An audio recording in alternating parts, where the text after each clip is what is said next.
Friends, welcome back to our channel me smart Varshini vlogs. మీకు మా videos నచ్చినట్లయితే like చేయండి, షేర్ చేయండి, కామెంట్ చేయండి.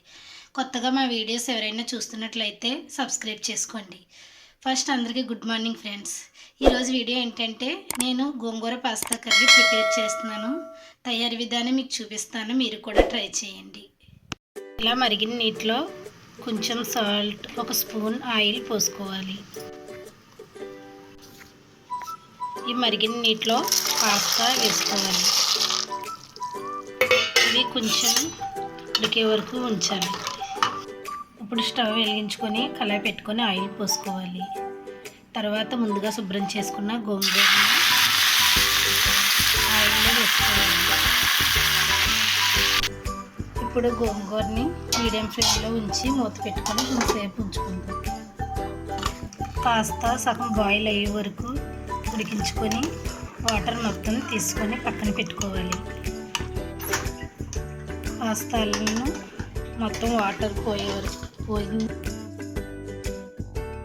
కొంచెం పాస్తా మొత్తం ఇలా వేరే గిన్నెలోకి తీసుకోవాలి.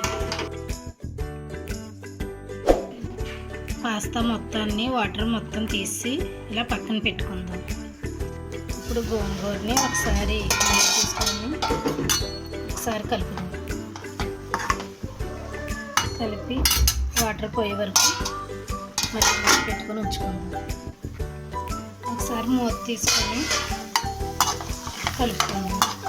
ఇప్పుడు గోంగూర మొత్తం ఉడికింది. ఇప్పుడు స్టవ్ కట్టేసి చల్లార్చుకుందాం. వేరే ప్లేట్లో తీసుకొని చల్లార్చుకోవాలి. చల్లారిన తర్వాత దీన్ని మిక్సీ పట్టాలి. ఇప్పుడు మళ్ళీ కళాయిలో ఆయిల్ పోసుకొని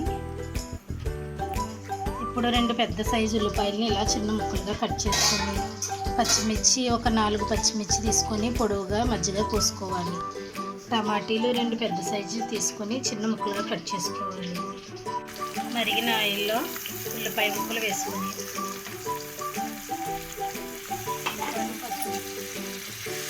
ఉల్లిపాయలు పచ్చిమిర్చి వేసుకొని కాసేపు వేగనిద్దాం. మూత పెట్టుకొని ఉంచుకోవాలి మీడియం ఫ్లేమ్లో. ఒకసారి మూత తీసుకొని ఉల్లిపాయలు కలుపుకుందాం.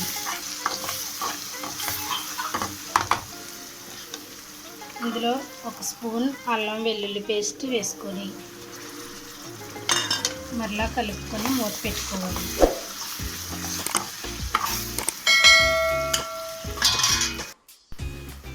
ఇలా ఉల్లిపాయ ముక్కల్లో టమాటా ముక్కలు వేసుకొని మళ్ళీ ఒకసారి కలుపుకుందాం.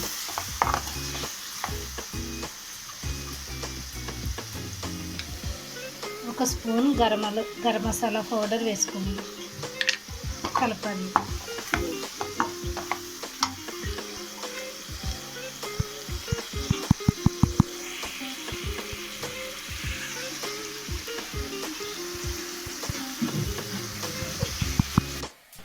ఇప్పుడు కారం 2 స్పూన్లు కారం వేసుకొని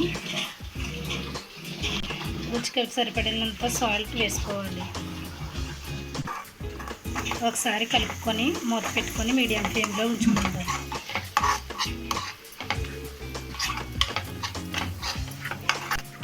మూత పెట్టుకొని ఉంచుకుందాం. ఇప్పుడు చల్లార్చిన గోంగూరని మిక్సీలో వేసుకొని ఆడుకుందాం. గిన్నెలోకి తీసుకొని ఒకసారి గ్రైండ్ చేసుకుందాం. ఇలా గ్రేవీగా తయారైన తర్వాత ముందుగా తీసుకున్న పాస్తాలను వేసుకొని ఒకసారి కలుపుకుందాం. ఒకసారి కలుపుకుందాం. కొంచెం వాటర్ పోసుకుందాం. ఒకసారి కలుపుకొని మీడియం ఫ్లేమ్లో ఉంచుకొని కాసేపు మగ్గనివ్వాలి. ఇలా దగ్గరికి అయిన తర్వాత ముందుగా మిక్సీ పట్టిన గోంగూరను వేసుకొని కలపాలి.